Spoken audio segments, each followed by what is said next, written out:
The woman aligned her foot with the shoe, then made a precise cut to remove the excess length, marking the spot before placing the knife tightly against the line. With one swift strike, she severed her toes because this would allow her to wear the shoe and compete with her stepsister for the prince's hand in marriage, transforming into the princess every girl envied. However, she had meant to cut her left foot, but mistakenly cut her right one. Upon discovering this, her mother kindly helped her by cutting off her left foot as well. But to win the prince's heart, Ella didn't just use extreme measures once. From her original appearance, she underwent countless surgeries, transforming into an incredibly beautiful woman, even to the point of self-destructive mutilation. Ella believed that these sacrifices would win the prince's affection, but in the end, she discovered the real fool was herself. The story begins with Ella, her mother, and her sister arriving by carriage at the home of a nobleman. This nobleman's wife had passed away, and he was looking for a companion. Ella's mother, having been widowed for many years, wasn't interested in marrying again, but as the conversation flowed, the two exchanged glances and mutually found each other appealing. After confirming their attraction, they couldn't resist getting married on the very day they met.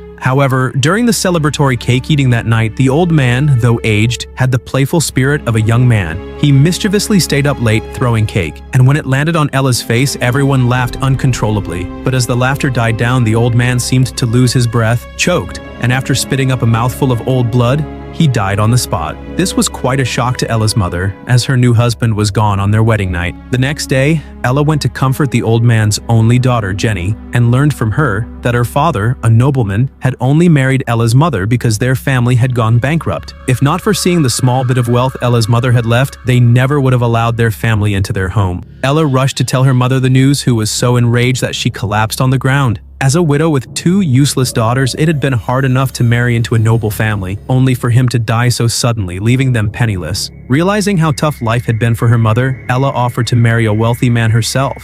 But her mother, seeing Ella's unattractive appearance, knew that marrying into a rich family was not a realistic option. Until one day, a royal messenger arrived, bringing exciting news. The king and prince were planning to host a grand ball at the castle, and had invited noble young women, as the prince was going to choose a wife from among them. Since Ella was now considered a noble due to her connection with Jenny, she too received an invitation. This delighted Ella, as she had always dreamed of marrying the prince, and she immediately imagined how romantic it would be to live happily ever after with him. But with her current appearance, she knew she wouldn't stand a chance at the ball. Fortunately, there was still time before the event, so her mother immediately sold everything she could to fund Ella's cosmetic surgery, seeking out an experienced surgeon. With just a ruler, the doctor quickly assessed the areas that needed improvement. First, her metal braces would be removed, then her nose would be slightly reshaped, and finally, fake eyelashes would be sewn onto her eyelids. With these changes, Ella would surely capture the prince's heart, and hearing this, she couldn't help but smile with excitement.